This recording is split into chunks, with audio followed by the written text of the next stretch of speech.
I'm a physiotherapist, she offered instead. Well, I wouldn't tell half of this lot. He indicated the crowd, most of whom were closer to Jem's generation than Evan and Maddie's. They'll be talking about their hips, their arthritis, their knees and backs and all sorts. You'll never get out of here. Don't worry, I won't let it slip. Uneasy beneath his gaze, she said. Jem looks remarkably well for her age.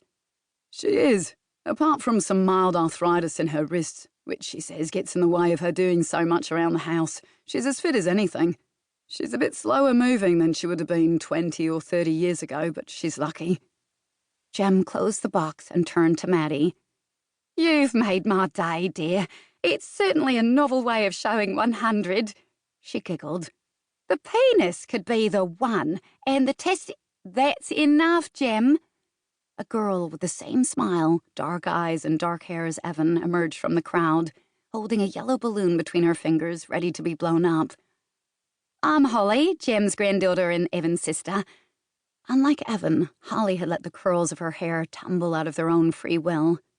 Maddie introduced herself and was grateful to be released from Evan's scrutiny when two energetic little boys dragged him onto the dance floor. Both wore miniature suits, each with a tie she estimated had another 10 minutes of shelf life before being yanked off and discarded on the floor. I'm really sorry about the mix-up, Holly. Holly finished blowing air into the long yellow balloon and tied a knot at the end. Between you and me, I think you've made Jem's day. When the double doors to the hall sprang open and a more professional-looking caterer entered, Maddie swiftly shifted her cake out of the way to make room for the new, more appropriate square cake with white frosting. I rather preferred yours. Jem appeared beside her, and Maddie couldn't ignore the way the old lady's mouth tugged at the corners when she spoke. Your cake is much more fun. Even the chocolate curly bits are very well formed. It's a professional job. You mean professional apart from the fact that it's a penis? Jem's face danced with mischief and a chortle escaped. Oh, do please stay for a slice of cake, Maddie.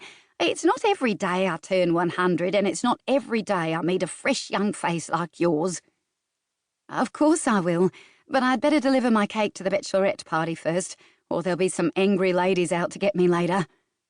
Not to mention the need to remove her penis cake from the prying eyes of the rampant pensioners and inquisitive children who had again gathered around the creation.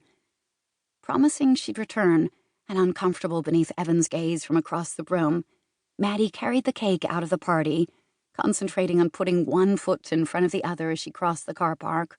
She prayed that she didn't stumble and fall flat on her face into the giant penis. She'd had enough embarrassment for one day. Maddie found the correct venue easily enough, and as the bachelorette party wasn't set to be in full swing until much later, she headed back to Jem's celebrations.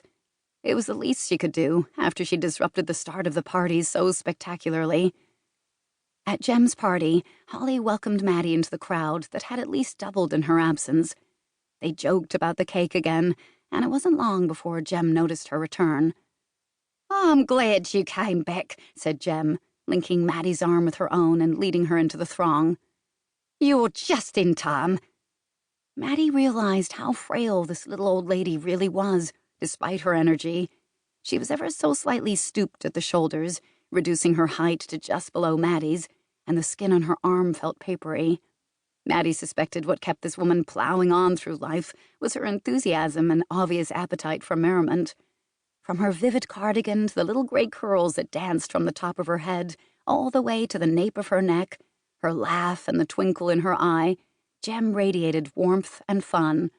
The sound of tapping against a glass and the cessation of music brought the crowd to a standstill, and Jem was ushered to the middle of the room to say a few words before the cake was cut.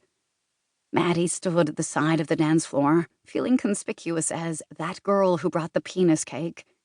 But the other guests appeared to have moved on to more exciting things, and she joined in as they sang Happy Birthday. During the final round of applause, Maddie felt Evan's eyes settle on her from the other side of the room. They'd only exchanged a few words, but it hadn't lessened her reaction to him. Had her knees really weakened? Surely not. That was just a fallacy, wasn't it? Had she really needed to concentrate on breathing in a rhythm that calmed her down and didn't let her heart thump against her chest? Or maybe the heat from the crowd...